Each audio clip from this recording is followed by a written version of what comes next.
के सभी दर्शकों का सम्राट न्यूज में हार्दिक स्वागत है। देखिए आज की बड़ी खबर। सरोजनी नगर के एन ग्राम सभा के पूर्व प्रधान राजेश सिंह उर्फ राजू ने रचा इतिहास। सैकड़ों गरीबों को कंबल वितरण किया एवं तहरी भोज का आयोजन किया, जिसमें भारतीय जनता पार्टी के कद्दावर नेता दयाशंकर सिंह मौजूद रहे। वहीं पूर्व सांसद रीना चौधरी सहित तमाम भारतीय जनता पार्टी के कार्यकर्ता मौजूद रहे। 100 कंबल की व्यवस्था है। बाकी माननीय हमारे नेतागण बैठे आराम से और ये कार्यक्रम तो चलता रहेगा, इसलिए उनके कर कमलों द्वारा भी आगे का कमल वितरण कार्यक्रम होगा।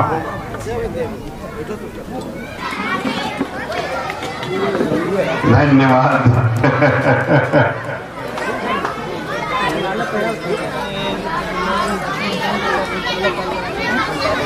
मतलब इन्हीं फेस ही नहीं आ रहा है पैदा के।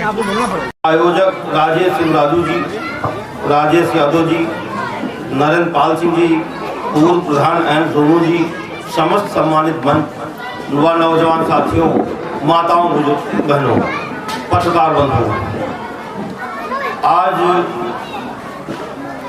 जैसा कि राजू भाई ने बताया माननीय मंत्री जी को आना था, वो नहीं आ पाई, तो कहीं व्यस्तता रह गई, फंस गई होगी, इसलिए नहीं आ पाई है। दुख आपका जायज़ है, दर्द आपका जायज़ है। अगले राउंड में उनको बुला लिया जाएगा। बाकी अपने बीच में माननीय सांसद जी कर्मठ संघर्ष से जुझारू नहीं है, ये सभी लोग जानते हैं, वो तो उपस्थित हैं ही। और हम आगे बहुत ज़्यादा न कहते हुए अपनी बात को विराम देता हूँ। जय हिंद, जय भारत। धन्यवाद श्री उदित नारायण जी। आदरणीय उदित नारायण यादव जी, पूजा चौहान जो महिला समूह कन्हा से आई हैं, सुंदरलाल रावत जी बूथ प्रमुख, अवधेश जी बूथ अध्यक्ष हैं, राजेश खेड़ा और यहाँ उपस्थित सभी हमारे बुजुर्ग माताएं बहनें और प्यारे बच्चों, आज के आपके इस कंबल वितरण कार्यक्रम में आप लोगों ने मुझे आमंत्रित किया। सबसे पहले मैं उसके लिए आप सभी लोगों को, राजेश जी को, सागर जी को, रमेश जी को, आप सभी लोगों को मैं धन्यवाद देती हूँ कि आप लोगों ने मुझे यहाँ बुलाया और एक बार फिर अपनों के बीच आने का मौका मिला।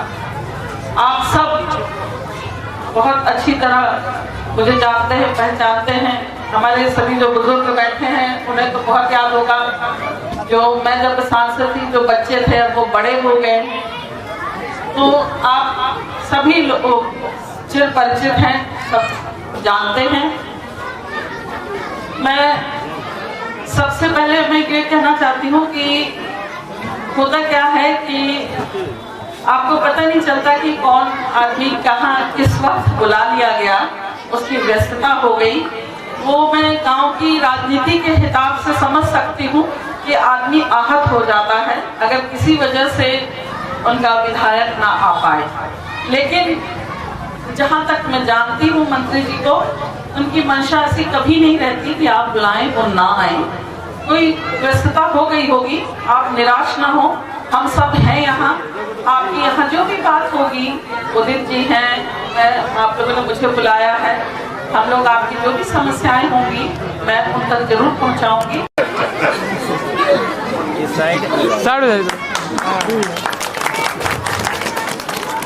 आदरणीय अब हमारे बीच में इस सभा के मुनीलाल जी को माल्यार्पण करें। श्री राजेश जी,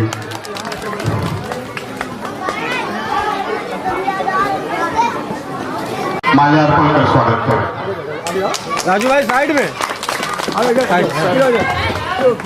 भैया, माइक किनारे करवा दो भैया, माइक किनारे करवा, माइक किनारे, मैं किस तरह बची।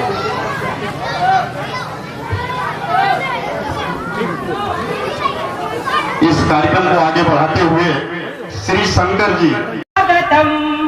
कैसा पावन सुहावन समय आज है, कैसा पावन सुहावन समय आज है।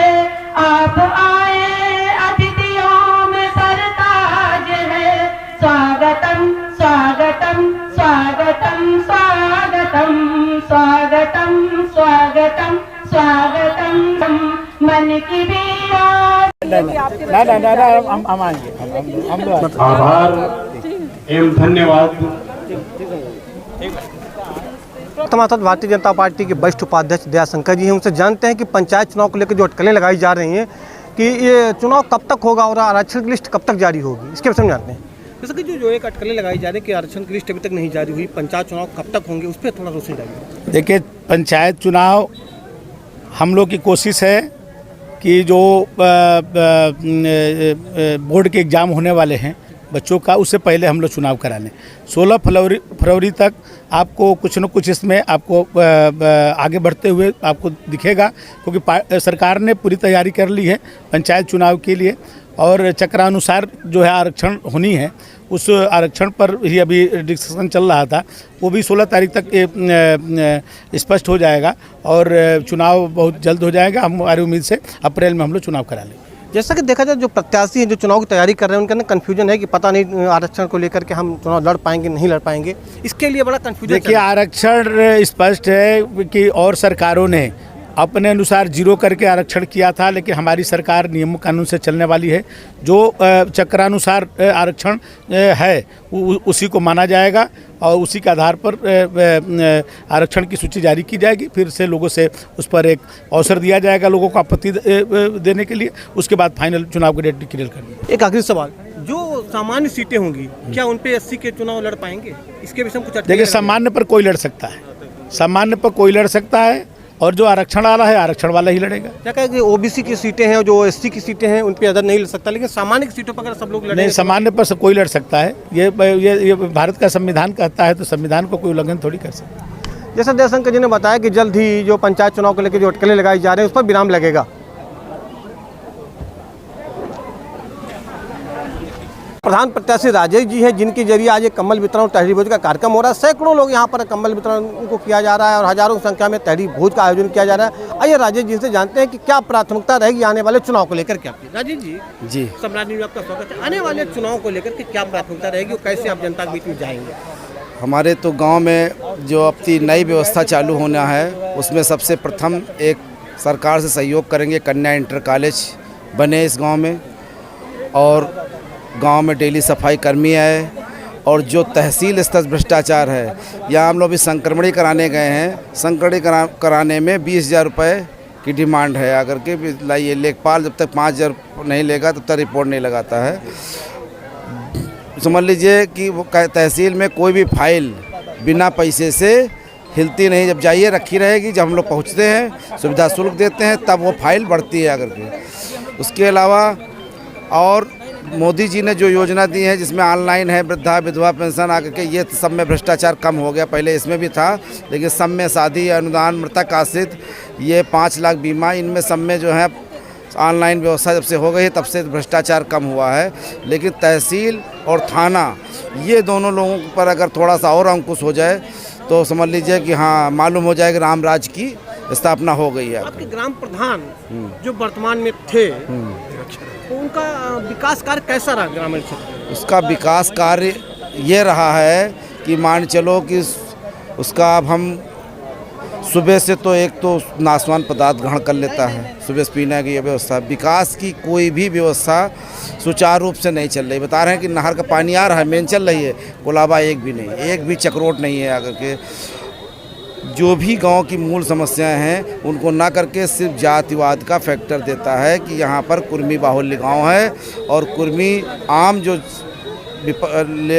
लोग हैं, जैसे हमारे यहाँ बैकवर्ड में भुर्जी, नाई, तेली, जितने भी अदर कास्ट, पासी, चमार, धोबी, धान, इनको सिर्फ कास्ट फीलिंग फैलाता है कि ये कुर्मी तुम्हारे हित में नहीं है, कुर्मी, इनको फीलिंग फैला करके अपना काम करता है। बस यानी चुनाव आ जाता, जातिवाद की राजनीति शुरू बस इसी जातिवाद की व्यवस्था में आकर के करके खाली गांव में गुमराह करना, और उसके अलावा विकास की व्यवस्था का आप किसी से पूछ लीजिए, कोई भी चीज़ नहीं है आकर के उनका ढंग से रवैया। सुबह शाम तक पीना, कई बार आकर के JCB नहर में चली, उसको रोका, पैसे मांगा, सोशल मीडिया पर पुलिस आई, धमका दिया। जब होता दरोगा तीसरे चौथे दिन, महीना भर में जब होता दरोगा द्वारा उसको डांटा फटकारा जाता है। तो ऐसे नेतृत्व को क्या जरूरत है? यहाँ हम लोगों ने जब नेतृत्व किया था 3 साल पुलिस नहीं आई, यहाँ पर पुलिस ने स्वयं यही सब फैसला कर दिया जाता था, बाहर यही एप्लीकेशन। आज सबसे ज़्यादा 112 बुलाई जा रही है इसमें गांव में, सबसे ज़्यादा 112, सबसे ज़्यादा NCR। ऐसा कोई दिन ना है जिस दिन पुलिस हमारे गांव ना आए, मतलब कोई फैसला नहीं। जैसा राजू ने बताया कि भ्रष्टाचार के मामले में गांव चरम पर है, यहाँ पर विकास कार्य सिर्फ 0 है, ना तो सफाई कर्मी आते हैं, जो स्वास्थ्य केंद्र है वहाँ पर डॉक्टर भी तैनात है लेकिन समय पर नहीं आते, जिसके चलते ग्रामीण क्षेत्र के अंतर्गत लोगों के अंदर रोष रहता है। प्रधानमंत्री को चाहिए, मुख्यमंत्री जो है कि जो ग्रामीण क्षेत्रों में सबसे ज़्यादा तहसील क्षेत्र में जो भ्रष्टाचार है उसको पूरी तरह समाप्त किया जाए।